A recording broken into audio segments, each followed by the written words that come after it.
When you hear it over the radio, you watch it on the television, and you read it on different platforms that your fellow Kenyan has been abducted,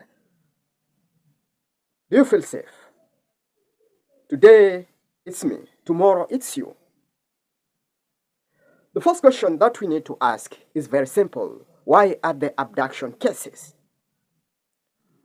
And the truth nationally acknowledged is that some of the abductions cases, or some of the people that have been abducted, have been criticizing the current regime.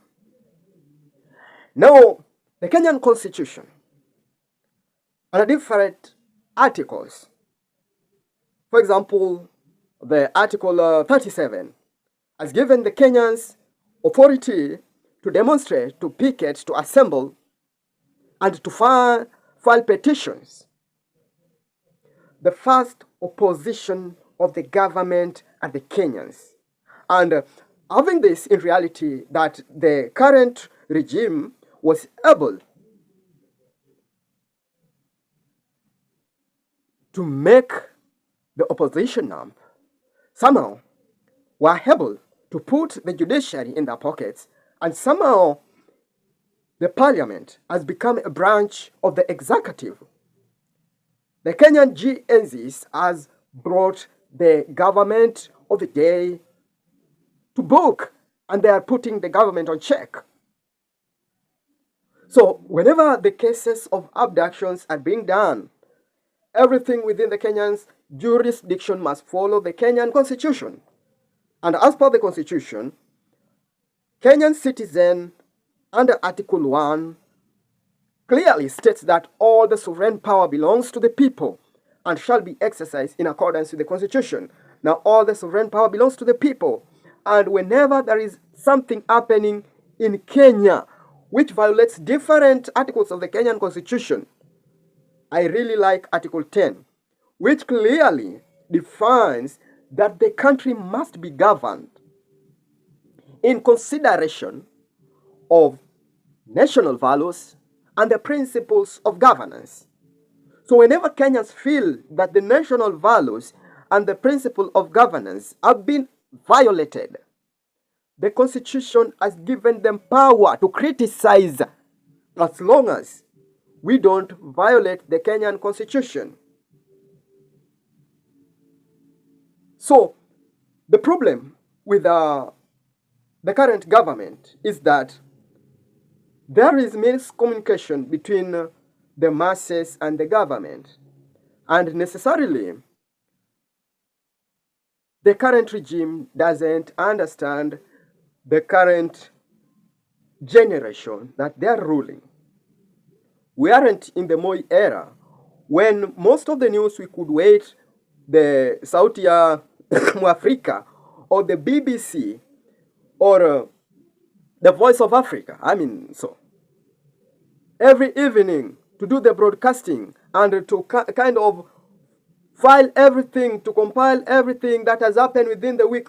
Only 12, it was always being done in the evening, and they reported news on what they selected.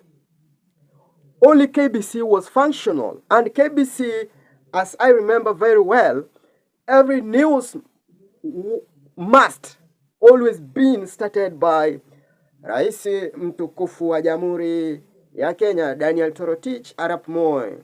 Siku ya leo alizuru Rais mtukufu Moi was the first news always to be announced. Today, anything that the president is doing,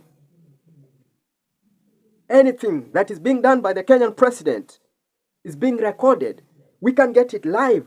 We can get the manifestos, the promises, the wrong things, the miscalculations, the positive things that the president is doing are being recorded and being watched by everyone.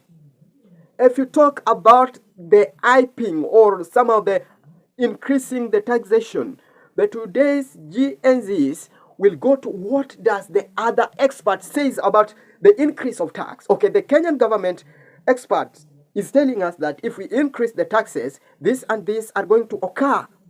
But today, I can go to different platforms on YouTube, on different Google, and I will be somehow sampling, compiling what other experts are saying about it. So when 10 different experts are warning about increasing the taxes, when 10 different experts are saying that if we increase the taxes, the capital build-up within that country will be very slow, it will be very difficult. The investors will find the environment unfriendly for investing. And it means that then the investors will be moving away from that country. People will be losing jobs according to this. So when the government insists that they must increase the taxes, we must ask questions.